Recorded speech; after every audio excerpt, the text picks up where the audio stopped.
All right, so here we are. We are recording. See, Stacy, I'm a mess if I don't have you nearby.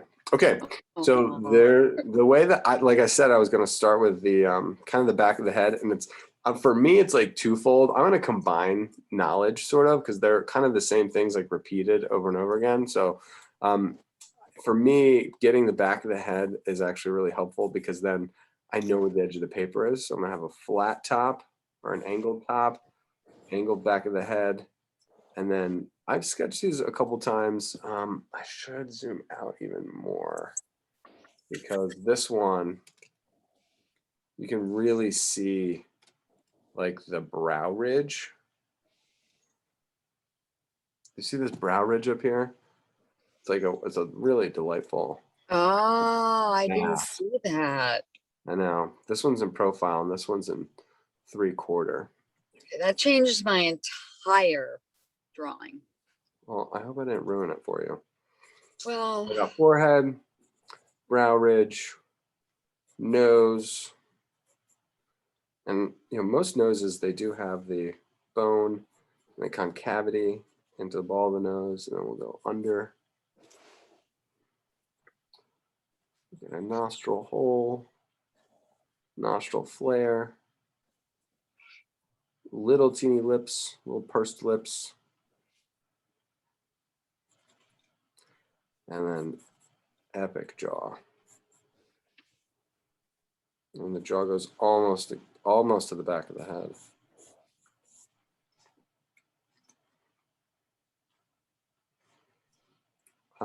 There's a change of direction in everybody's neck. It's very human.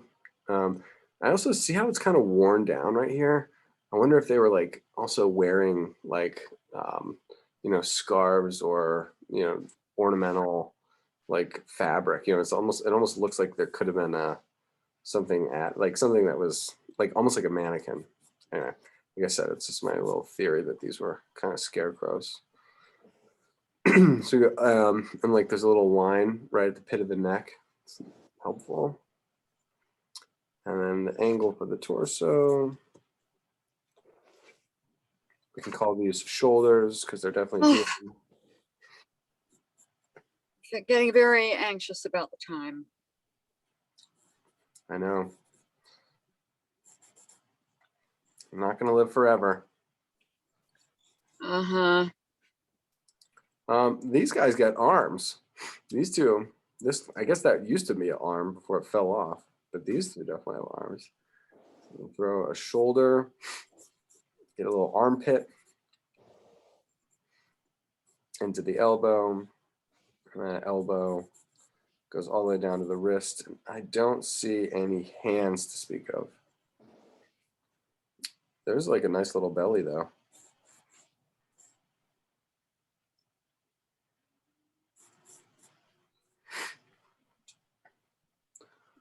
There's this, especially in this guy up here, there's this dark cavity underneath the eyes. And then the nose comes in between. We'll make that forehead go on the other side. That's kind of a nice little trick. I can imagine that the eyes were, sculpted, and like, tied on or like, hung down from the. It's just strange that there's not eyes and there's only sockets, but it looks like there could be eyes on there. Like you could apply eyes, like a almost like an action figure.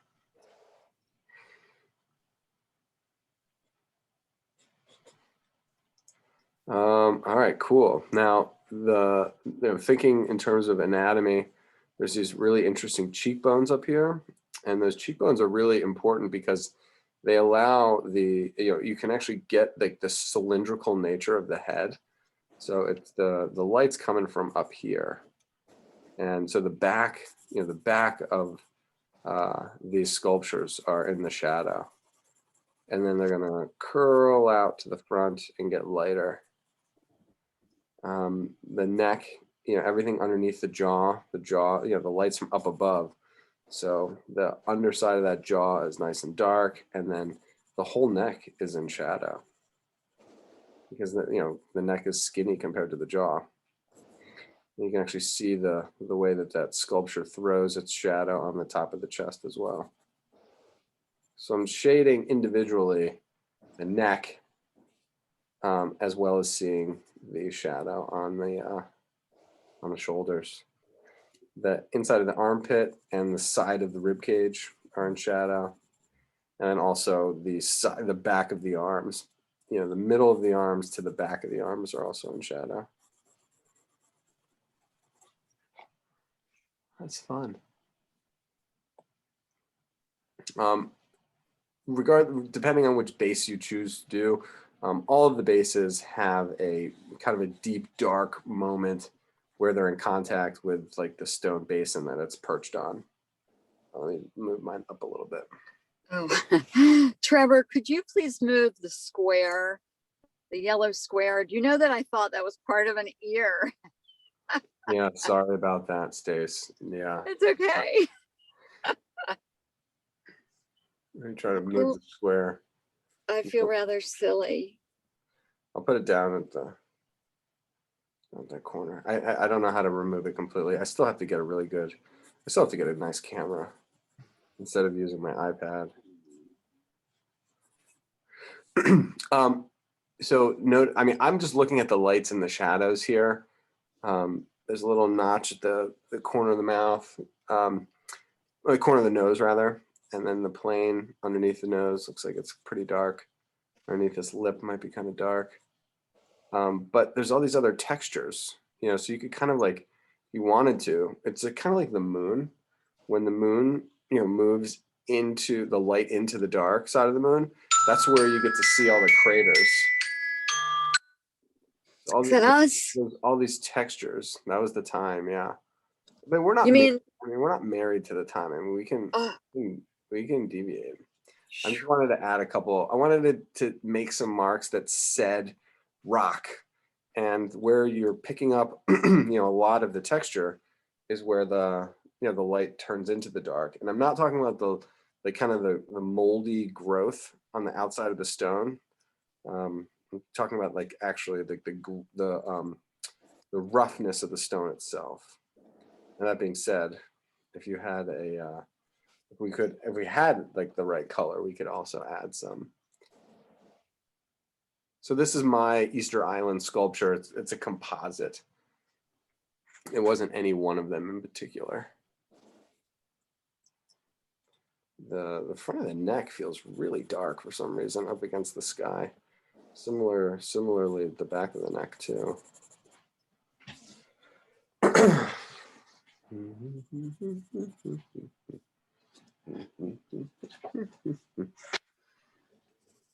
He's cool though.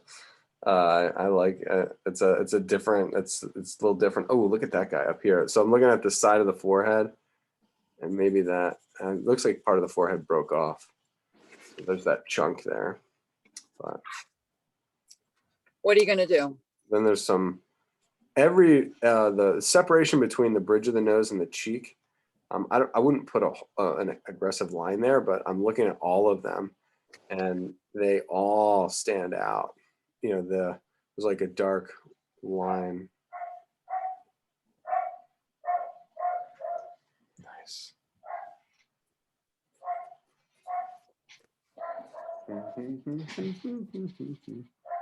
Okay. Let's move on to the next one. We don't have to do the show. Was that a 2 minute? Our 2 minutes was up, eh? Why, do you want one more minute? We can do one more minute. All right, one more minute. I'll set it. Oh, Trevor, you're the best. Aren't I so generous? I'm a generous ruler. Trevor, may I call it the art hour? Uh-huh. Actually, I'm not done. I'm not done. No, I'm the way that the back end curls under is really kind of nice. And by maintaining this, this kind of the shadow feeling for the bottom, it makes sense with the rest of my shading. These cheekbones are really nice too. I could draw these guys all day. If you look on, I don't know if it's like Instagram or something, but some social media, there's a big, they're mysterious. I mean, these sculptures are huge and they're buried for a lot of years, and the civilization that made them is no longer. And so there's people that live on the island, and it was really interesting. They were I'm gonna do this like a bird's eye view. Okay, so say this can, see my can here? Yeah. Imagine that this can is the sculpture, right? And it's like 30 feet tall, and and it's really heavy. So what they did is they wrapped a rope around it, and they would pull one to one side, just like 30 dudes, like 15 on one side, 15 on the other. They would rock it to one side, and they'd rock it to the other side, and then they would basically walk this sculpture with this flat base step by step down this path, and they would go all across the island. So they actually roped the round at the top of the head, and they pulled it slightly, and then pulled it slightly, and it just like, it went like this step, this step, this step, this step, this step, this step. And there's a video of it. I mean, they don't know if that's what they did, but it's a hypothesis, and they made one. They made like a mock-up, and it worked. It was fascinating. I'll see if I can find that. Sounds like it took a long time. Yeah, I mean, well, it was basically like walking speed. It just took a lot of guys, a lot of people.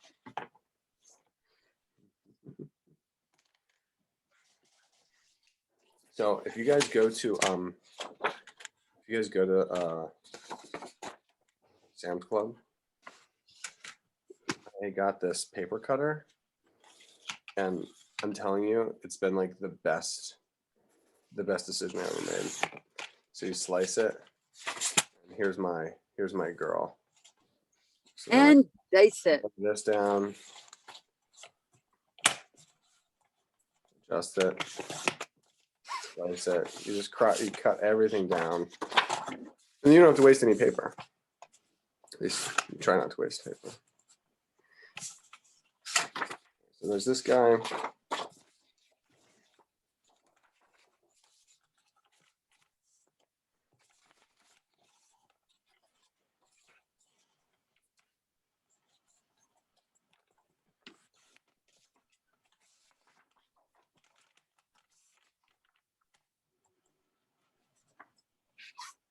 Oh my gosh, it's really coming down out there.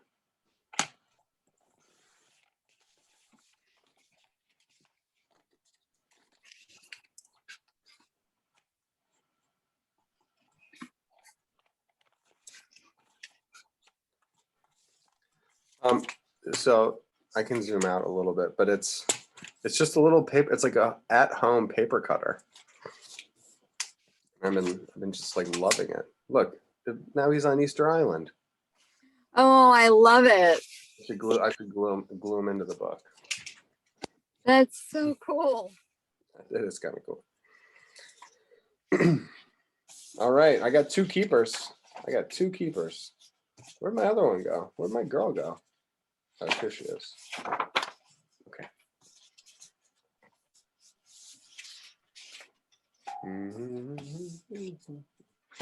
All right, let's try another. I'm going to open to not a random page, but the last tag. Yay. Okay. We can do Monets.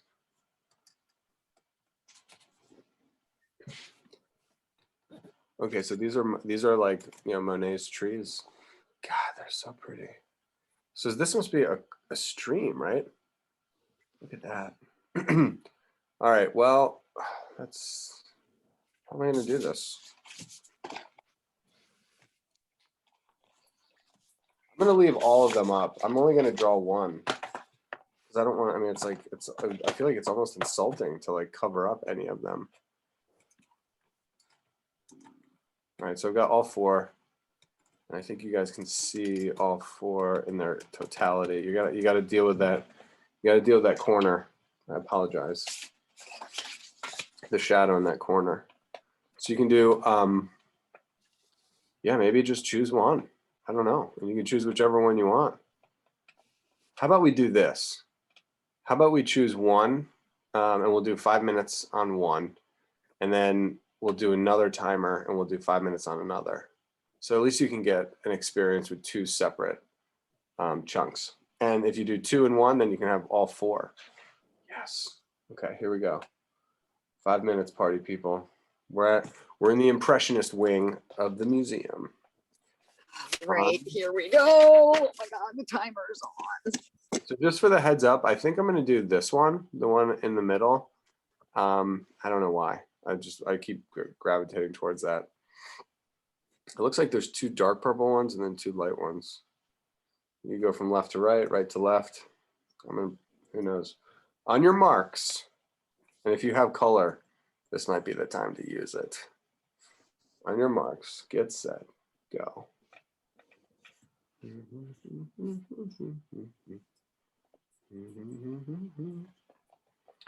Man, all right, so with trees, I'll do my little bush down here. There is a moment where the water meets the land, and it's really ambiguous, meaning it's not very recognizable, but we know that it has to be somewhere like right here. So I'm gonna kind of get oriented, and the trees obviously got to grow out of that higher. So I'm noticing that the tree kind of swells to the right very gently. Then it swells to the left very gently. And it swells back to the right a little bit more. That's a little longer. Then I feel like there's a passage where it goes straight.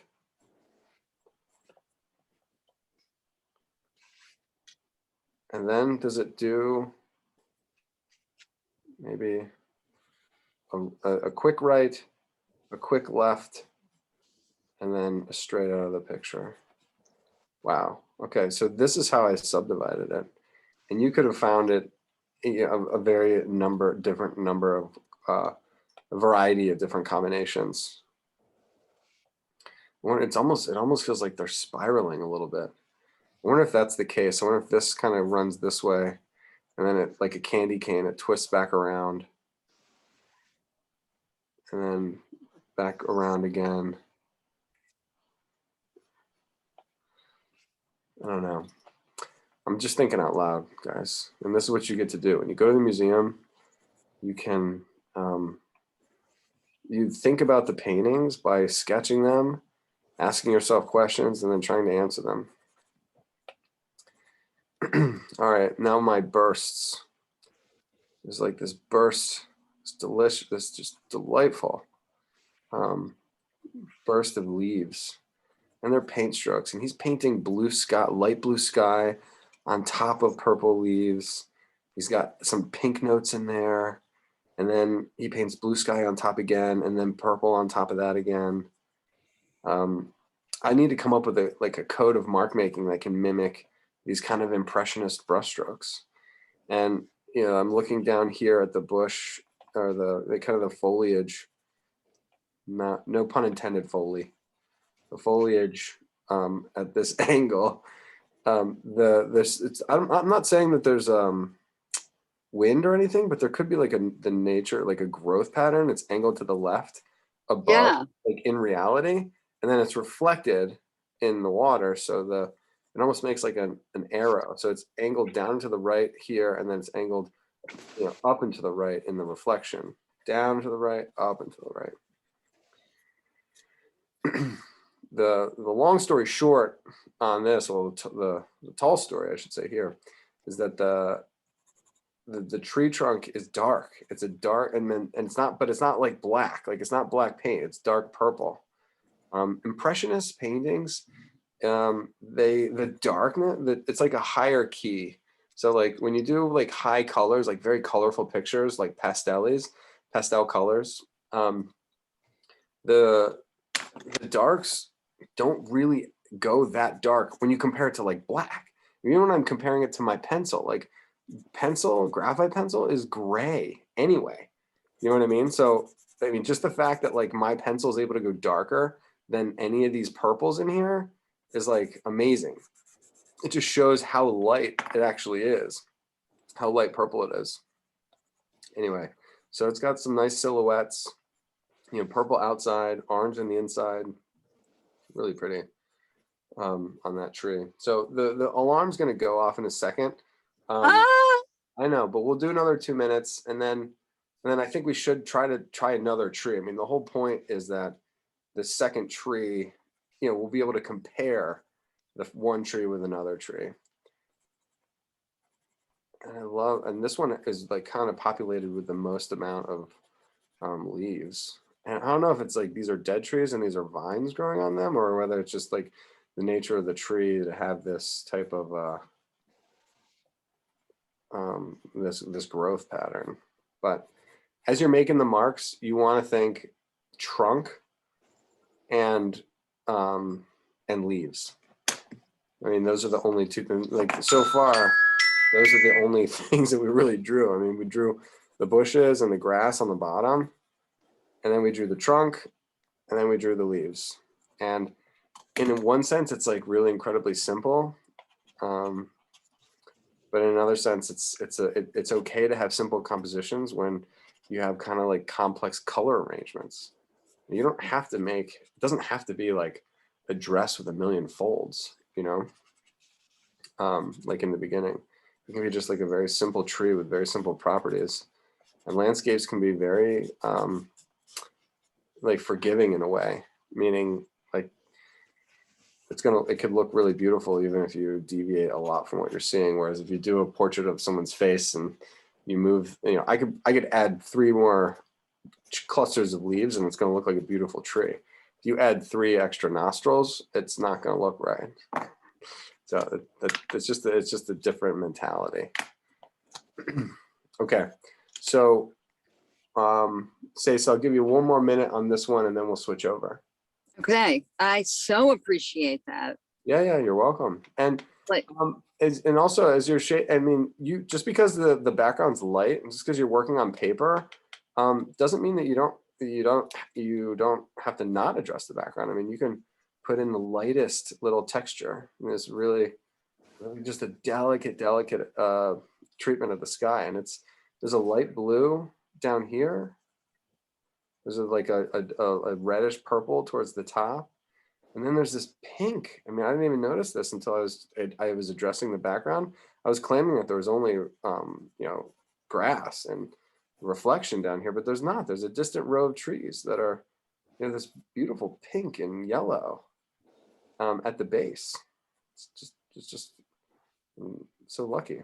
Or so I'm lucky I'm glad we gave ourselves another minute on this tree because I was doing it the whole time and I didn't notice.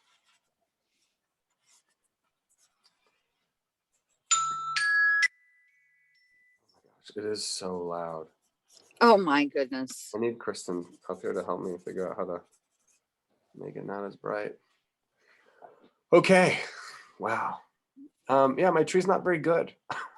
It's okay. I mean, it really is. I didn't even do the reflection. This is about seeing and not necessarily about your finished product of the drawing. This is about drawing in order to see, not, you know, drawing manufacture or painting manufacture. Like purely, you know, studying. Trevor, Yes, would you please move yours over a skosh? so you can look at it, like you can photograph it. Yeah. It's something. It's so funny going 1-to-1. You know, with the I mean, it just looks like I continued the row of trees. Like it looks like just like the Easter Island. Here, I can actually blend this in. I love that. It makes me so happy.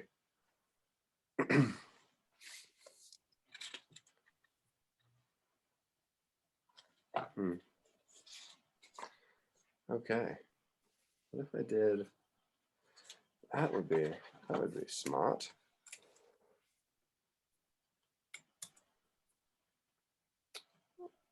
Or maybe not.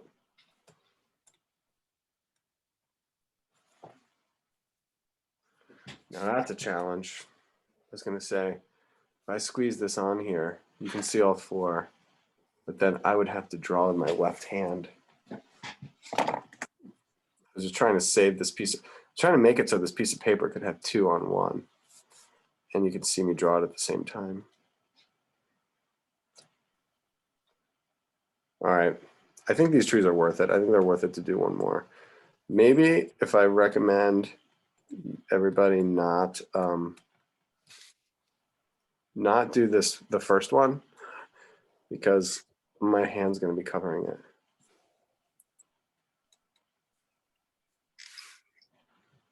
That sky is just incredible. So there's other paintings. This is a curving row of trees. So there's a road back here, and this is going around the bend. So the bend on the ground turns right, and then these trees are going off in the distance, and they're going around the curve. Monet obviously did lots and lots of paintings, and he was in this area for a while. And these vertical ones are the subject along the banks of the stream, but he did other paintings where these trees on that road were actually the focus and not the background. Got it. Yeah. All right, I'm gonna try not to cover it up, but all right, here we go. On your marks. Get set. No, not seconds. Go. I know a little bit more what to expect here, which is good. I'm trying to get these. I love the directional angle. It almost feels like the whole horizontal thing feels like a feather, or it feels like a tail. That's what it feels like. Imagine like a dog tail. There's like a center mass, and then the hair on the bottom grows off the bottom, and the hair on the top grows off the top, and it almost starts thicker at one end and gets thinner on the left end. Very interesting. Okay. So I am going to draw my left hand. Why not? All right, so we'll swing to the right. We're going to swing to the left. And we're going to go straight. And I wonder if he's like thinking, almost like musical notes, like step to the right, step to the left, go straight. Or if he's just following the lead of these trees, and the subtlety of these movements exist in the trees themselves. So this is what you can do. I mean, if you go outside and you see like a straight, tree that you think looks pretty straight, try to sketch it and like almost implant it or impress your own perception of the variations on the directions. And if you find a tree that's really crooked, it's almost easier if the tree is crooked, because you can build the stacks.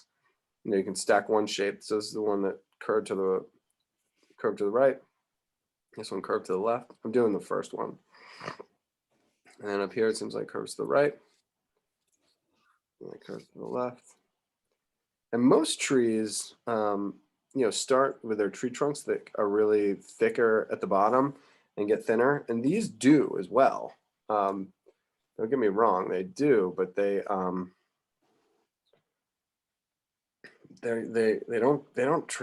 transition that much. Let's see if I can do some of this. There's like some more foliage that climbs up from the bottom. There's a cluster on the right, cluster on the left, cluster on the right and the left, cluster on the left, small, climbs up. This one is kind of almost like, feels like it's floating, almost not in contact with the tree, climbing up even higher. And I know that the design is kind of, might be kind of easy, but if you're making these marks, please attempt to like see it in color too. So you can, I'm making a light gray here in this, but I'm thinking yellow or golden. I'm gonna put in some of these tick marks here. I'm thinking light purple. I'm thinking dark purple. I'm thinking reddish purple. I'm gonna do another dark bluish purple here, and then a neutral red in the middle. And then this whole cluster of dark. And there's even some green. I'm seeing even a couple green sections. There's definitely green in the picture. You can see it along the bottom. It's like mixed in all in here. And And the way this is able to exist and feel like shadows is that they're mostly dark notes, but none of the colors are like really mixed together. They're all there's a lot of the marks of the colors, but they're not blended. They're marks existing next to one another, and they blend. Your eye naturally blends them, and that's why pointillism and impressionism is able to exist. It's because your eye generalizes.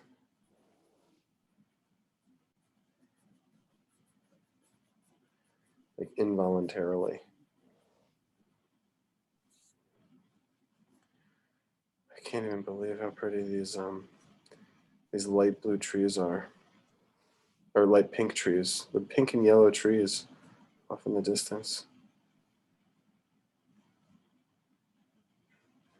So I'm making a light squiggle as my kind of my code for those distant trees. And I'm letting my hand do what it wants to do because I'm sketching left-handed. So sometimes when you work with different materials, you kind of have to, like, especially like watercolor, you kind of have to forego your ability to control the material. Like you have to like make a brushstroke and you almost like sit back and you like watch what the brushstroke does, like watch what the water does and the way the pigment fits into the paper. And when I don't have control of my left hand, instead of fighting it, I'm kind of going with it. And I think I'll have a very different look to my trees, just because of my own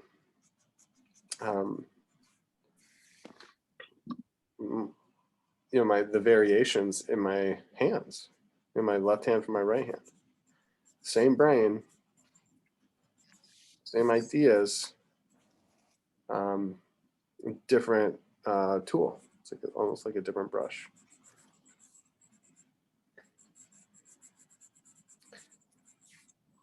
And my brain is trained, but not necessarily my muscles. And so it's going to be a different look.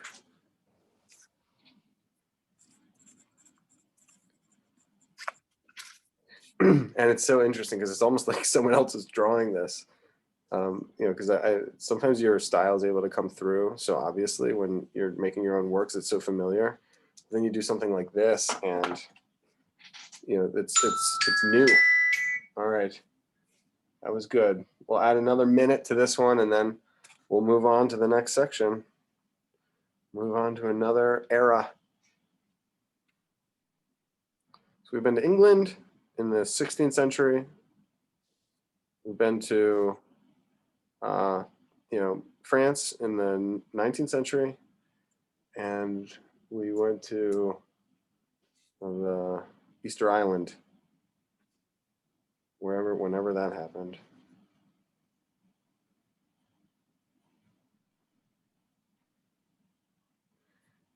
Whenever they give you a range of like 900 years that it could have happened, that's an indication that they don't know jack. It could have happened between 100 and 1400. Okay, thanks for nothing. So it could have happened 30,000 years ago, I guess.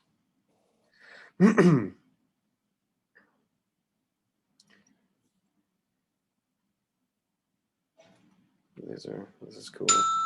Okay, God. Oh, very stressful.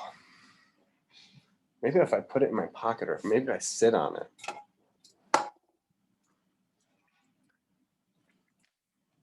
All right. Cool. I keep forgetting the reflection until after. Who am I? That's the question. Yeah, I'm really missing not having a tortillion with me at this moment in time. But c'est la guerre. When you are finished that, Trevor, Yeah. the tripod is Should I make the class use their offhand for the next one? No, I won't do that. Oh, wow. Hold that nice and still, Trevor. Mm-hmm. Trevor. I'm holding it still now. Thank you. You're welcome. Would anyone else like to show Well, we'll do it. We'll do it. Well, okay. later? Let's do it at the end. Let's do it at the end. We're kind of, Okay, I don't want to say we're like running out of time, but I don't mean, say that. we only have we have like a half hour. I was oh, okay. Sorry, I got pumped.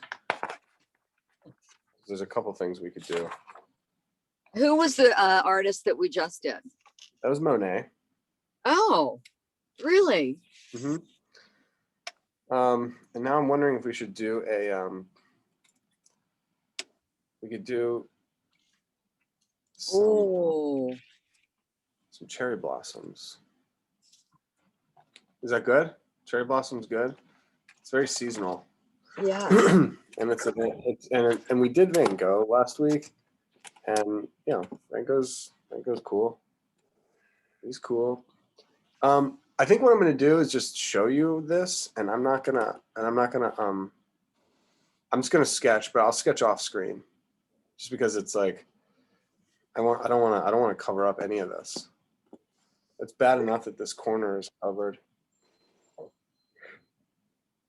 Okay, let me go up here. And the cherry blossom across the way. So let's make sure this is straight. So this is straight for me. Tilt it a little this way, and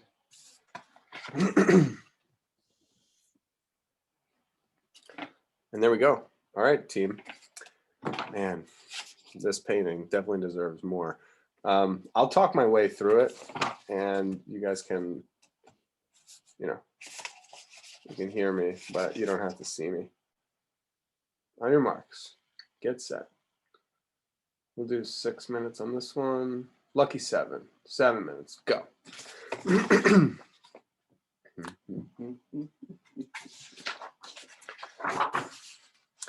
One of the things that we look for I sketched in this like the kids class yesterday. We were talking about trees, and there's like the tree trunk, and then there's the boughs. No, yeah, the boughs, and then the branches, and then the twigs, and then the twigs are where the leaves come off of. So if you go in reverse order, your cherry blossoms are the flowers that come off of the twigs here, and then these twigs are attached to the branches, and then the branches are attached to the bough. So the bough is this large note that comes in here, and then there's offshoots of branches, and then the branches come out, and then they have twigs. So that might be, you know, something to know about, you know, a strategy. They're starting from, you know, small to large. Yeah, and you know, and then you know where they kind of go in descending order in terms of the you know, this branch here with the bracelet lines. This is the bough. Yes, the bough, and then the branch, and then the twigs. So the bough and the branch seem like they have these three-dimensional bracelet line properties, and then you know most of the twigs, you know, are kind of 2D. They're just like kind of drawn on there. And you know the way that the way the twigs are defined is some line work, but really it's the blue sky coming around them. So it's like he actually paints the background to define the silhouette, which is kind of nice. So you can imagine how much fun it would be to draw out all the branches, and you have just this big pile of blue, like this huge pile of blue, and you just go about, you know, painting in between all of those branches, and you paint this beautiful blue sky, generally light in the middle, generally darker as it reaches the outside. But you know, I feel like that would be a really fun mode of painting. Right, so we have like 4.5 minutes. So try to, you know, bite off, either draw, you know, bite off, you know, a reasonable amount, or just go for it. I mean, who cares? No matter where you start, no matter how you try to sketch, you're going to learn something. I'm seeing like enclosures, you know, they're wrapping around left side, right side, left side, right side. You know, Anyway.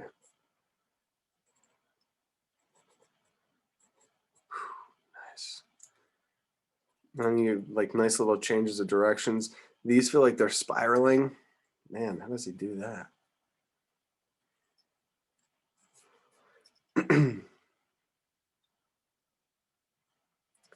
You know, these bigger branches seem to have heavier silhouette lines. So you can, you know, maybe if you sketch those, you can be, you know, heavier, you know, intentionally heavier with the outside line, and a little bit lighter on the inside, and with more delicate when you get into these lighter moments of the leaves and the twigs. You know, maybe that could be an interesting goal too, like within this window, try to sketch a bough, a branch, a twig, and a flower. You can just like almost follow like a path, you know, leading out.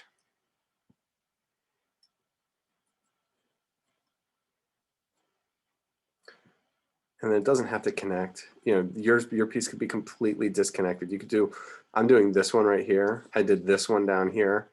I could do maybe this cluster of flowers up there, or maybe that flower. You can just pick individual ones. You know, it's like the museum. Just find something that you think is gorgeous and sink your teeth into it. And you know that I mean, there's not enough time to learn everything. So you got to kind of follow your own intuition when you're exploring these things. There's so much beauty in the world that you'll just never get to, you know, experience all of it. And that's just with art. That's not even including like the natural world and all the beauty that's, you know, there to have firsthand. This is kind of like secondhand experiential. It's like an experience of nature through the eyes of another human being, which is also nature. So we're experiencing nature, and you know, that's what kind of art is. Art is mankind experiencing other mankind in different time and place, experiencing, you know, aspects of nature that they may or may not have you know, experienced. I mean, I have a cherry blossom across the way, and I might actually, it's raining, but it just blossomed. I mean, after having sketched this, I'll be able to go sit underneath it and, you know, connect with it deeper and appreciate it more. And I could even draw it and make art out of it.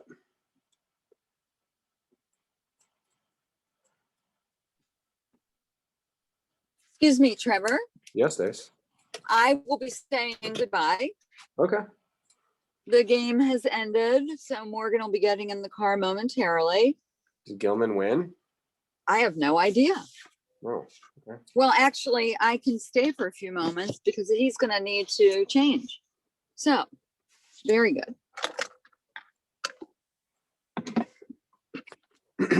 So these buds seem to be at like different stages of development. There's some little guys, you know, that feel like diamond shapes, like green triangle. There's a green triangular base there, and then a pink triangle on top. So it's like a very small little bud. And then there's buds that have started to expand out, like some of these down here.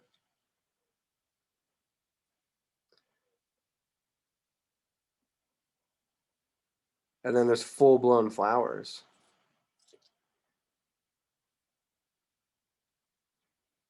And it looks like they've got roughly 5 leaves per flower. And then there could be some overlap with a flower that's behind it, so it makes it look like there's more leaves. All right, I'm gonna turn the volume down this time. 3, 2, 1, 0. See, it just turns it off when I turn the down button. How do you adjust that? I don't know. May we see yours? Yeah. Oh, that's beautiful. They're just like little case studies. Yeah, it's spring. It feels like it, doesn't it? Yes. Except for the snow this afternoon.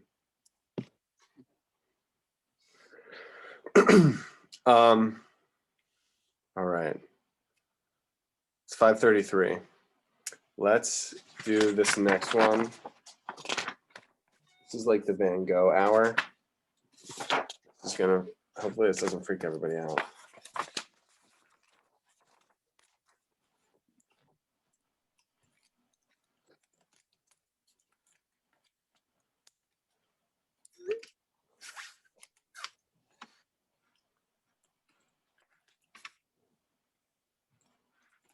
Oh, darn. I wish I was doing this.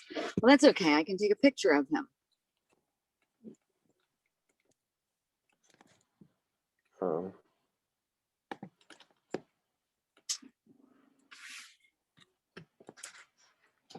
Should we do his eyes? Oh, yeah. Why not?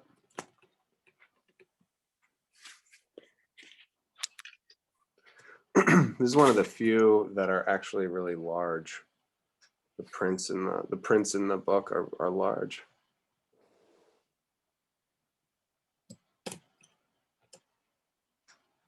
Get that square out of there. I also need it to focus. Oh my gosh. All right, here we go. You can start anywhere you want. Anywhere you want. I might start with this eye. I usually start with this triangle. I think I might start with the triangle, but follow me, don't follow me. It's up to you. Look at that big brow. Good God. All right, on your marks, get set, go.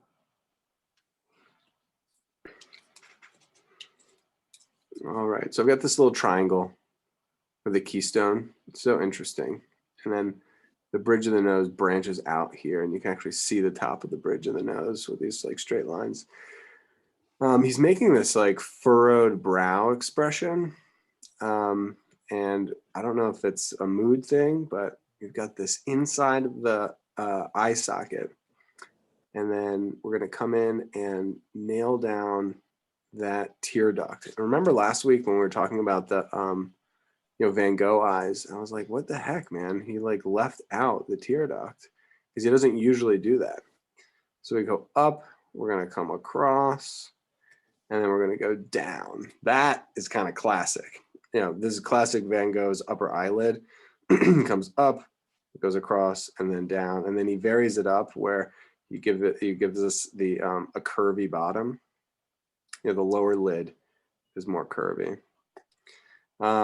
We got the side of we got the side of the tear duct, we got the side of the iris here, side of the iris there, pupil in the middle, very intense gaze right at the mirror. And he's not confronting the viewer, he's looking at a mirror. And I will wonder if I can switch it. If you want to look at when you really want to see what an artist looked like, you have to take their self-portrait and hold it up to the mirror, because they're not sketching themselves, they're sketching the reflection of themselves. And it really does make a difference. And you'll notice sometimes when people have like the weird complexes where they, like some people, you'll meet them in life, they never like photos of themselves. And I never quite understood it. By the way, this is the fold of the upper eyelid, and it's kind of teaming together. And then he's got this like brow ridge, the bone that hangs over. Fascinating. And my theory is that their faces might be asymmetrical slightly. So when they see a photograph of themselves, they see themselves in the mirror, and they like what they see in the mirror. It's familiar. It's like what they get, what they're accustomed to. And then when they see a photograph, it's the reverse, and it's not what they're used to, and it's off-putting. And I know for some people that is a thing. Anyway, so if you want to really know what Van Gogh looked like, you have to take his paintings, you have to hold up to the mirror, and then so you're seeing a reflection of the reflection, which is what he looks like. And that goes for, I have this book of 500 self-portraits. What? Okay, cool. Yeah, we got a bunch of time left. My low battery thing came on. Brow ridge, it is interesting too, because he gives you the line for the brow ridge, and you can see that he's thinking structure, and then he puts the hair on top. Love that horizontal line. Me too. And when you're making drawing lines, it's hard to distinguish, between the hair and the skin, with tones. But when you have color, the skin and the hair is almost exactly the same in terms of value, but the color is, distinctly different. Get this lower eyelid, this little crease underneath the on that lower eyelid. It goes crazy green down here. You look like you might be a little sleepy. Man, that's so good. So this brow seems really flexed, where the far side brow is not as flexed. So I don't know if, and like some of these blue lines, or these warmer lines here, that kind of like give the angle of that flexing brow. It almost reads like scratches. Like it doesn't. It's a curious set of marks that doesn't necessarily feel like skin, doesn't necessarily feel like shadow. It's definitely not hair. It almost feels like a little like blood. I don't think that's what his intention was, and I don't think that's what it is. But all right. So with the 2 minutes and 20 seconds that we have left, I'm going to look for the same stuff that we have on the right side on the left side. And I did notice there's a couple highlights in the eye that I need to protect. If I want them to be highlights, that means I have to shade everything else. There we go. And that goes for the white of the eye too. So look at the sclera. The scleras are very dark, especially on the far side. All right, so we got the inside of the socket. Then we go to the tear duct. Under the upper eyelid. Boom, boom, boom. Watermark, lower eyelid. Thickness curling up, going underneath. And we'll get the pupil and the iris on both sides, cropped by the eyelid on the top and cropped on the bottom. It's interesting. Protecting that highlight. It's not a bright highlight, but there's definitely a light note inside of that, inside of the wet part of the eye. Eyelid, brow, the fold of the upper eyelid and the brow are kind of mixed together on this far side.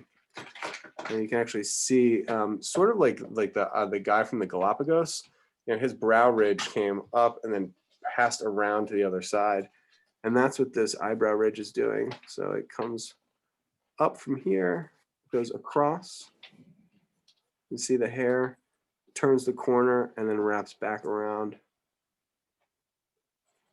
Very interesting. And Van Gogh in these self-portraits had really high cheekbones for some reason.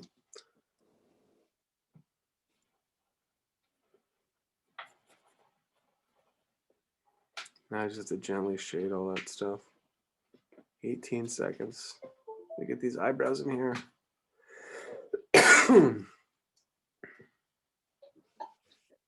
Look at that. Look at that bump on the forehead. His brow ridge comes out so far, and his forehead passes behind it. That's unbelievable. Wowzers.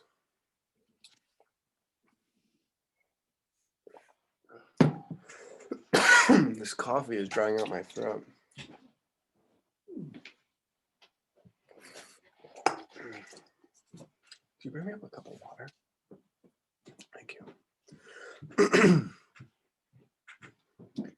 Let me zoom out on this guy. And then the last thing I think we're going to do, excuse me, it's not the last thing we're going to do, but I am going to do another set of time on this painting, just because I think we deserve it, and so it is, and I feel like Van Gogh kind of earned it. So we can do 5 minutes, and we can just sketch that background. I think that the background is based off of the smoke from Starry Night, and I've never sketched the background on this. So let me. Kristen's bringing. I'm gonna put my paper over his face, I guess.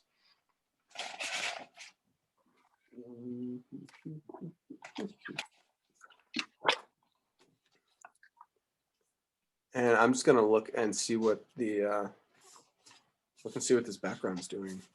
I guess they're not catching much over here. All right.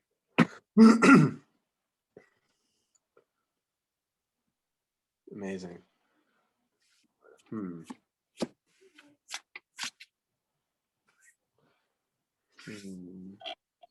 So there's this passage up here.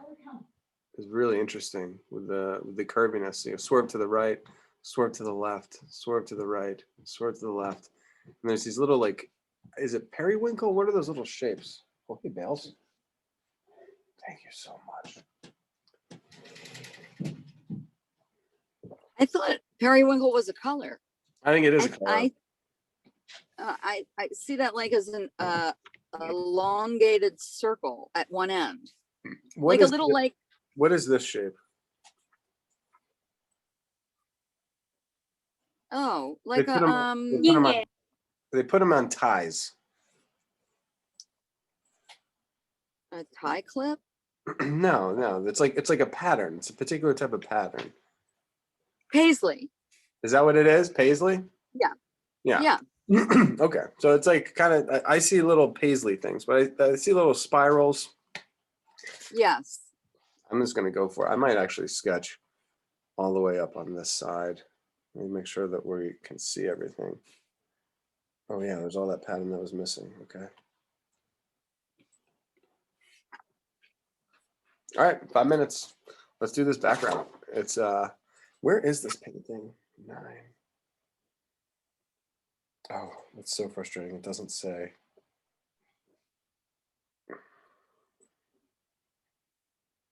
This is the piece that is like supposedly capturing his psychological intensity. I'm definitely feeling the intensity part. Good. Yeah. On your mark, get set, go.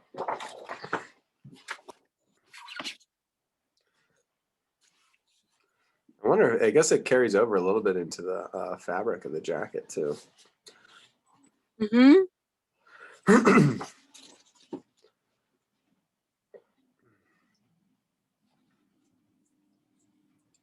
So I'm just gonna start over his shoulder right here. Maybe make it nice and small. There's that S. Ooh, it's too low. Oh, that's all right.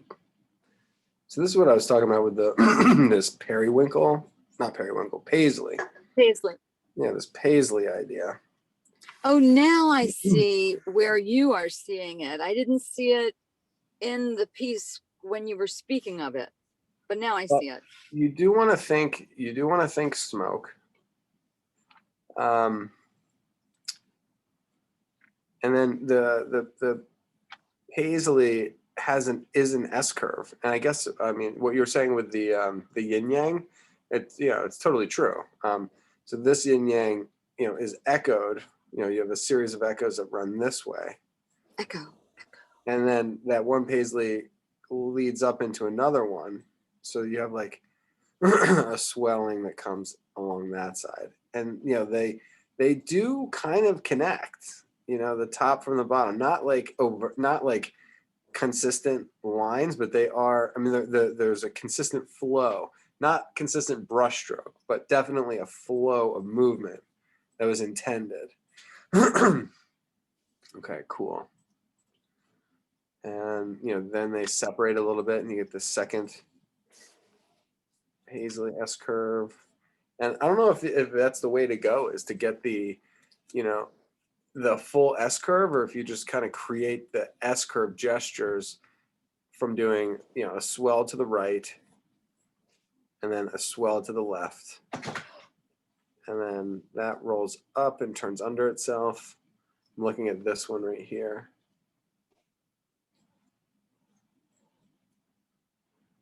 And then they spiral into here. Wow, that's nice. This mark making also reminds me a little bit of the front of his hair. Yeah. Well, I mean, I think these patterns, I didn't realize this until I was, moving from here to here. Look at the curve of his cheekbone. So I went Yeah. like this, and then here's his cheekbone, which is an S curve right there. So now the pattern in the background is now generated based off of the cheekbone. And then this arc right here, he's got his forehead above that, brow, Hmm. forehead above. And so then the forehead creates the radiating out the line from there. And then his hair comes back here. So now he's getting the background echoing from that. Now look at his ear. So the ear creates an arc, and Oh, then, wow. and then Yeah. that radiates back. So this original set of marks that I was developing from the Paisley, right? Yes. Paisley. Then that can actually help you get the ear and the movement and the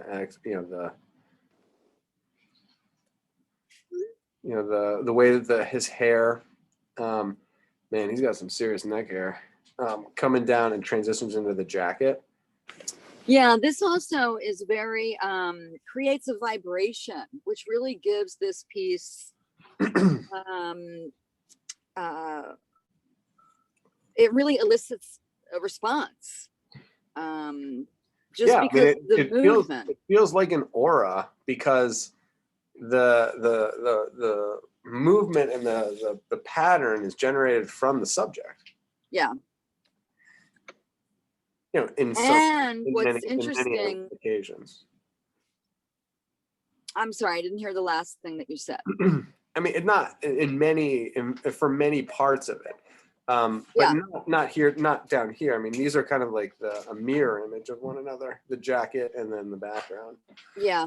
So it's not universal, but definitely from the cheekbone, and then definitely from the ear leading into the neck, into the jacket. Definitely in the top of the hair, and then you can almost see this, like there's this, like, where his hair meets his brow. There's almost like this spiral that comes off of it, like an idea. If I have this here, I can draw the hair. Like a whirling dervish. I mean, psychologists could really, I'm sure they have. I would probably really enjoy reading about it. I've probably so analyzed this piece. Well, his life. These spirals. There's this one that comes off the back too. But once we I'll flip the page. The background, I mean, it is based off of Starry Night. I mean, the smoke from Starry Night flows in a very similar fashion.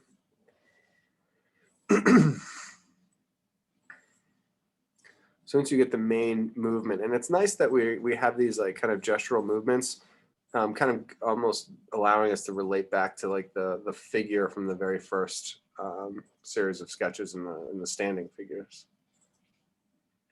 I thought you were going to say the main movement of the hair. That would be good. That would have been good. It is a little maney. Yes. Not mangy, main like. Yes. Well, I get the main gist of what you're saying.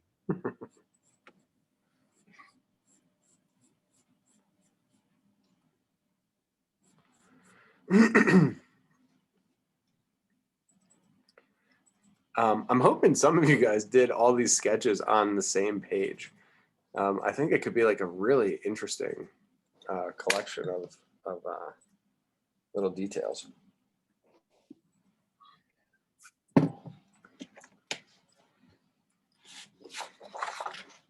Now I want to look. I'm just trying to analyze the jacket a little bit, because this X curve from the jacket is just the same proportions of the background. It's used. Oh, wow. The movement of that jacket. Oh, and the movement, the line in the on his shirt. Mm-hmm. Yeah, all those little folds.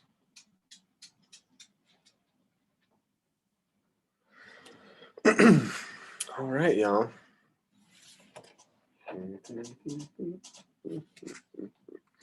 Should we do something a little tighter for the last little section? I think you guys will like this one. It kind of speaks to the rain today. Oh, that's beautiful. Yeah, this is Kaibot. And Kaibot is actually one of his pieces just went on sale at Christie's. But he is an impressionist. He did work from photos, and he worked, from photos pretty well. And I had this fascination with this umbrella. I've had a fascination with this umbrella for years, and I've never sketched it. And I think today is the day. With this umbrella in particular? Yeah. Let me see if I can. It's this French couple, walking on the streets of Paris. He does this perspective that is, very typical of people that work from photographs. And, that observational painters wouldn't kind of use. So he's kind of breaking new ground with utilizing, the camera as a painting tool. He's one of the first guys to do it. And you can almost see, you see how it almost has kind of a photographic feel to it. You can it's almost like, it looks like an old timey black and white photo that's been kind of colored.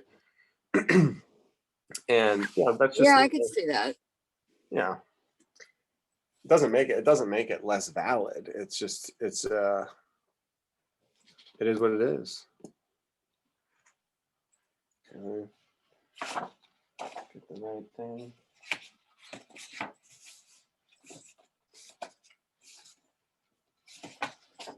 I have to cut this end off. So much for ending early. Okay.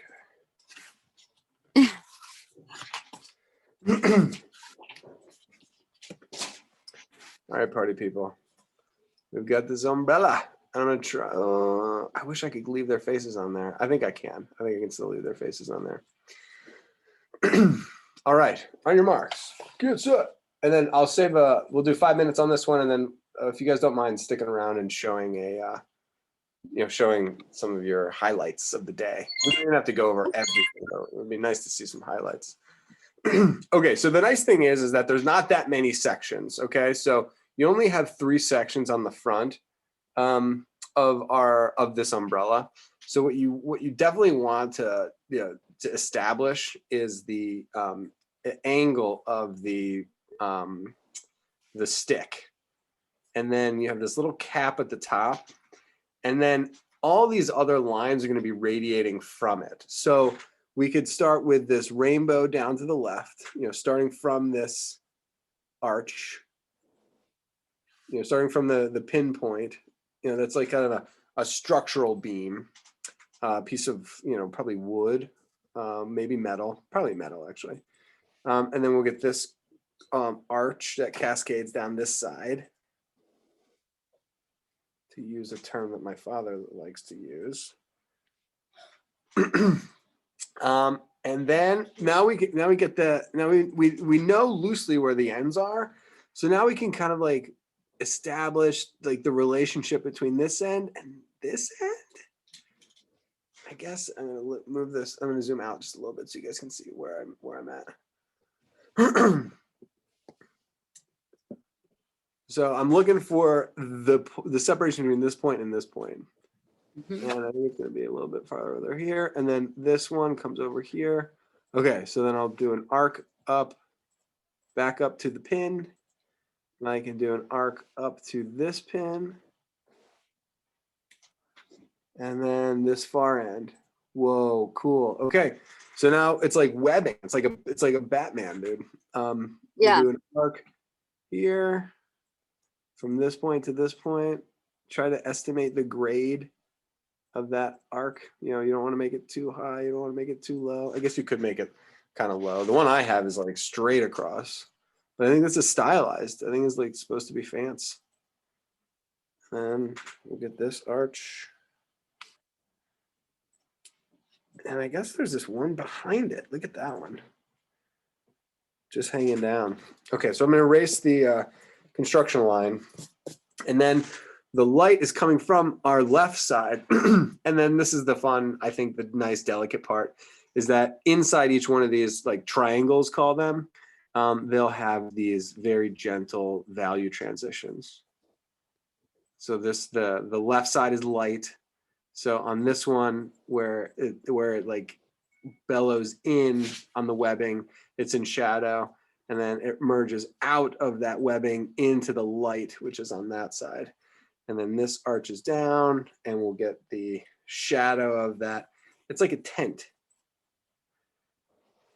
At the top of it, there's going to be some light up here. I'm going to drop an L, and then most of this side is in shadow. But experience the transition. I mean, it's like darkest here, and then it gets a little bit light in the middle, and it gets a little bit darker on the far edge.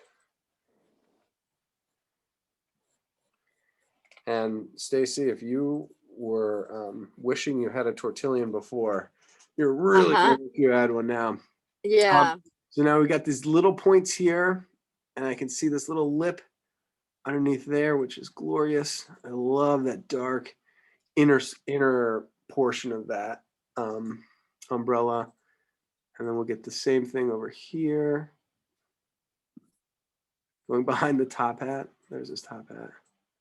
Passes behind the top hat, but it doesn't change the fact that it's the dark inter portion. And then we got this little triangle on this side, and then it passes behind her head. So I'm imagining I'm using my X-ray vision to look through her head, and we'll get this underside here. Wow. Okay. Oh my gosh. 40 seconds. No, I'm just kidding. We'll go. And then I've been using a lot of this graphite from the mechanical pencils. So I'm like so good at the moment at understanding how much pigment I'm laying down in these little lines. It's like, I don't know if that's something to be proud of or ashamed of, but yeah, I was able to lay those lines in, knowing that I'd be able to blend them out almost perfectly. I guess this is all the more case why Bic pencil. This is beautiful. Bic pencil. Beautiful, Trevor. Should commission me to do to be their spokesperson. Here, here. At least send me some free pencils. You know what else is really sweet about this? Mm-hmm. The little bit of pleating where the fabric meets. Here, Stacy. Well, here. Oh, well said. Well said. Yes. Look at those little tension marks. Yes, tension marks. Thank you. No, thank you. Oh, it's quite all right. Brilliant. Absolutely brilliant. It makes all the difference. This little corner is nicely toned too.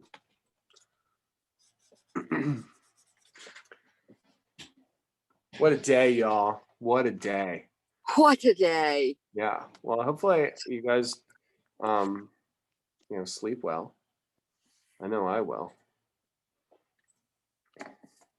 I might further sharpen up the edge of this back one. I just analyzed this far side, and it does actually go dark because it's kind of turned away.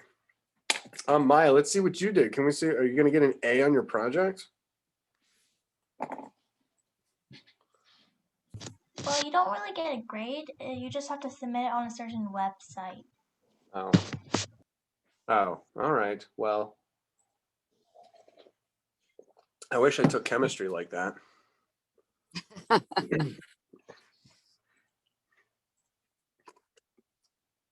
It is kind of pretty, isn't it? My drawing looks so real. It's crazy. It looks so real. I wonder if I did it wrong, though. I think I did do it wrong. Why do you say that? Well, so I had this hole being behind.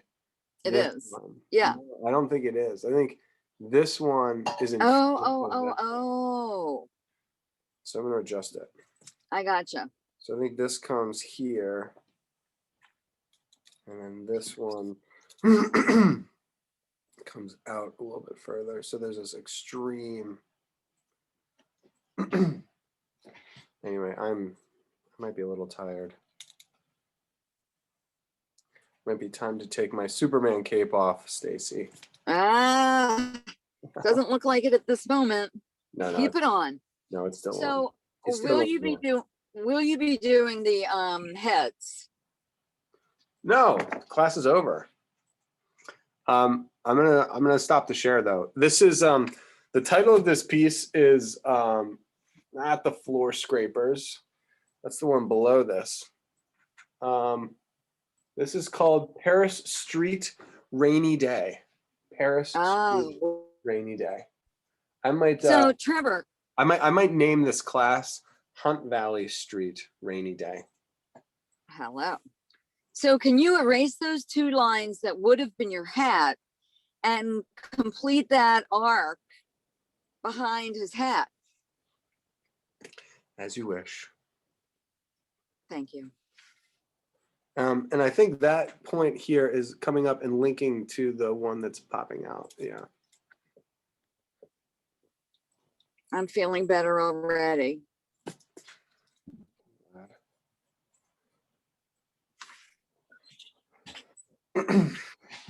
So much better. Yeah.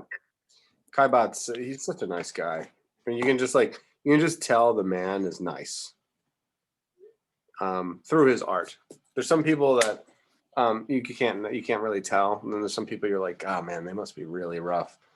I'd be friends with them. And then this guy, I think this guy could be friends with anybody. He's such a nice person. He comes through. Okay. I'm gonna stop the share, and I'd love to see what anybody we don't have to belabor it, but I'd love to see what you guys did just for my own brain. Maya, you ready? Oh, yeah, we can go Maya's. I can't wait to see this. What is it Sure, I called? didn't do it as an umbrella, but I did it as like a thing you have at a beach. Oh, neat. Yeah. Yes, I did a series of beach umbrellas. Not a series, Nice. but I did one piece in particular. Do you remember when I did that, Stace? I did one of Oh, my yes. students in class. Good one. Yes, I do All remember. right, Miss Foley, let's see what yours is. I didn't do the umbrella. I finished the face. I had multiple faces. Mine's kind of chaotic. Yeah, it is. Cool. Yeah. Oh, that is cool. Is the tree in there somewhere? It's under. It's under Okay. that. Mr. Messick, let's see yours, boss.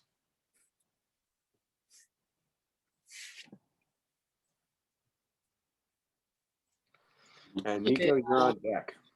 Unfortunately, I didn't do the umbrella. I actually was drawing. So these are the ones who do. Yes. Good. All right, hold that a little. It's okay, right there. Whoop. If you tilt the top forward, it'll go in shadow. Just tilt the top of the book forward.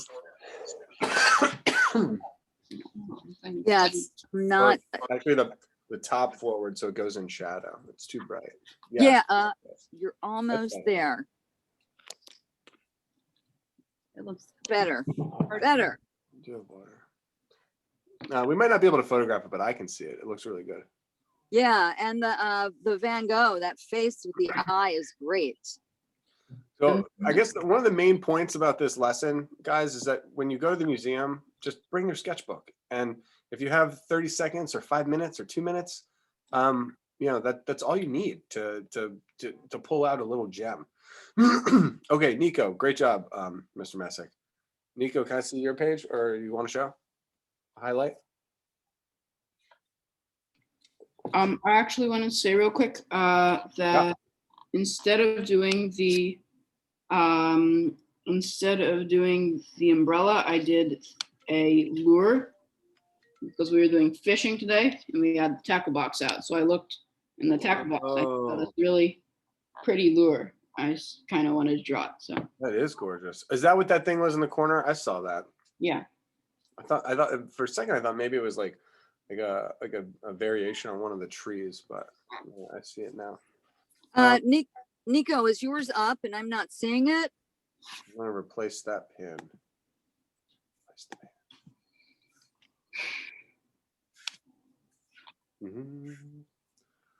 She might Did be- I miss that entirely, Nico's? She might be asleep.